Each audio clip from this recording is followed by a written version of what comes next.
Welcome back. Today we're making this adorable and festive gnome cake. We're using my favorite vanilla cake recipe and it's super easy to make. We start by adding our dry ingredients into a bowl, which includes our all-purpose flour, granulated sugar, baking powder, and salt. We want to give that a quick mix just to get everything combined, and then we're going to slowly incorporate our room temperature unsalted butter. You want to mix this on a low speed until it starts to look kind of like a moist or wet sand, and then it's time for our egg whites. I like to use a cup of pasteurized egg whites. You can also use 7 fresh egg whites or 4 whole eggs if you don't want to go through the process of separating your eggs. And then we mix in our room temperature sour cream, vegetable oil, and vanilla extract.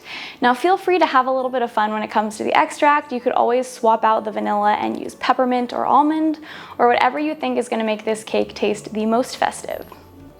We want to mix our ingredients on a low speed until combined, and the batter should look nice and smooth just like this. Now at the end, I know this might sound a little bit crazy, but I like to mix the batter for about 15 seconds on a medium speed. It just helps the cake have a really nice fluffy texture, and because we use the reverse creaming method at the beginning of this, we're not quite at as high of a risk for overmixing our batter. So it sounds crazy and counterintuitive, but just trust me, I promise it works. Then we're going to pour our batter into our greased and lined 7-inch cake pans and pop them into a preheated 350-degree oven for about 33 to 36 minutes. If you don't have 7-inch cake pans, you can also use 4 6-inch cake pans. They should work great, but you might need to add a couple minutes to the bake time. While our cake layers bake and cool, we're going to whip up a large batch of my American buttercream. I love this buttercream because it is super easy to make, it comes together in minutes, and it tastes deliciously sweet. Now you can make this recipe with either a stand mixer or a hand mixer. I like to use my stand mixer just because it's a little bit faster, I think, but you can use whatever you have on hand. We start by adding our unsalted butter into the bowl of our mixer, and we're going to mix that on a low speed until it's nice and smooth. Then we're adding in our vanilla extract and our salt. We're going to mix that again on a low speed just until combined, and then it's time for all of the powdered sugar.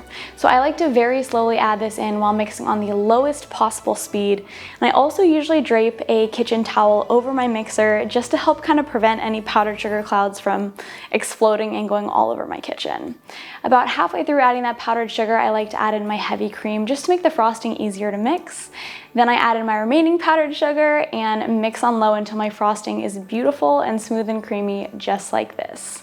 Now, one of my most important tips when it comes to making frosting actually has nothing to do with the process of making it, but it happens at this stage. You want to take a rubber spatula and just stir the frosting back and forth for about a minute or 2.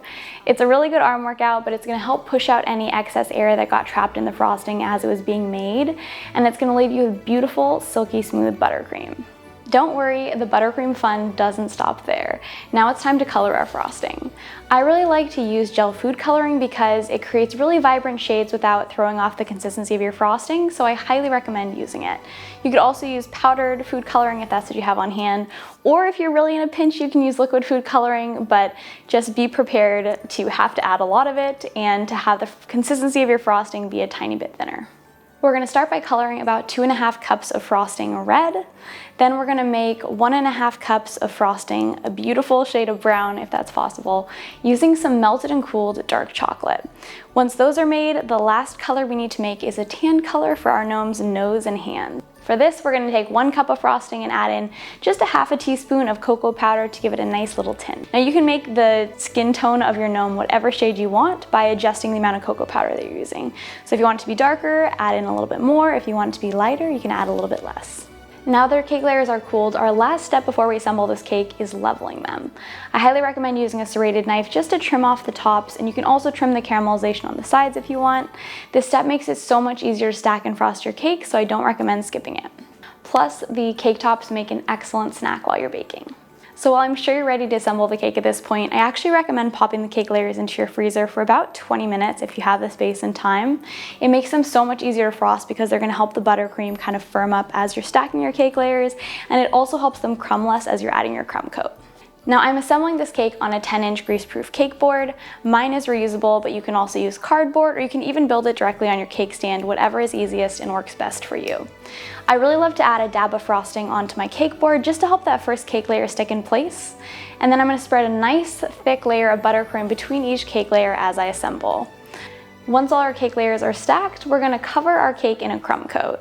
This is really just a thin layer of frosting that goes all the way around your cake and traps in any of those pesky crumbs. I like to start with my large offset spatula, just spreading the frosting around on the top and sides of the cake. Then I go in with my bench scraper and try to get it as smooth as I can.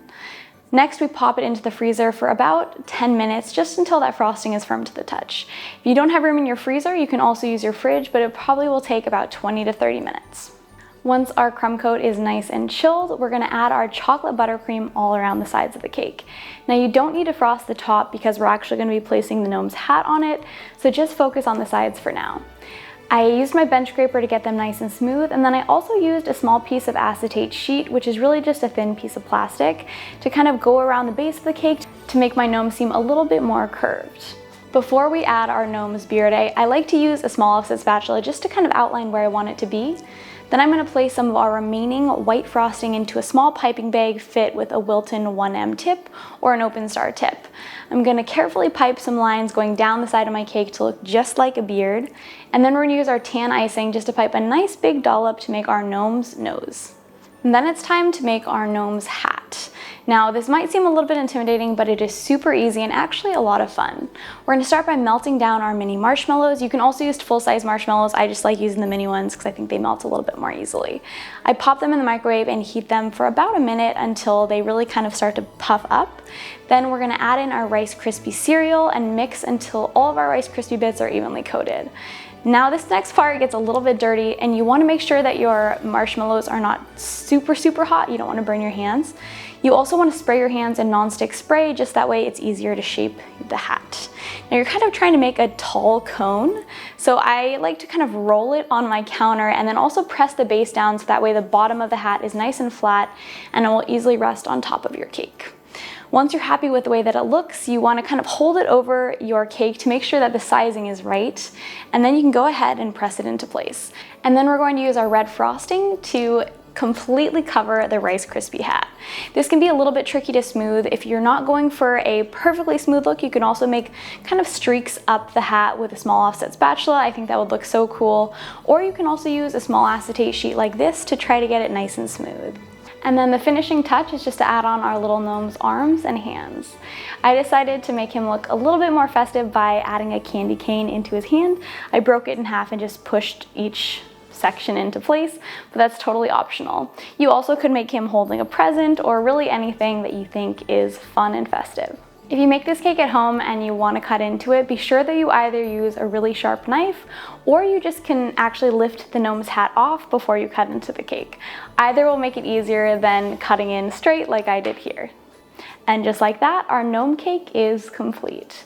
Thank you guys so much for watching. I hope that you enjoyed this video. If you want to recreate this cake at home, the recipe is linked in the video description below. And until next time, happy baking.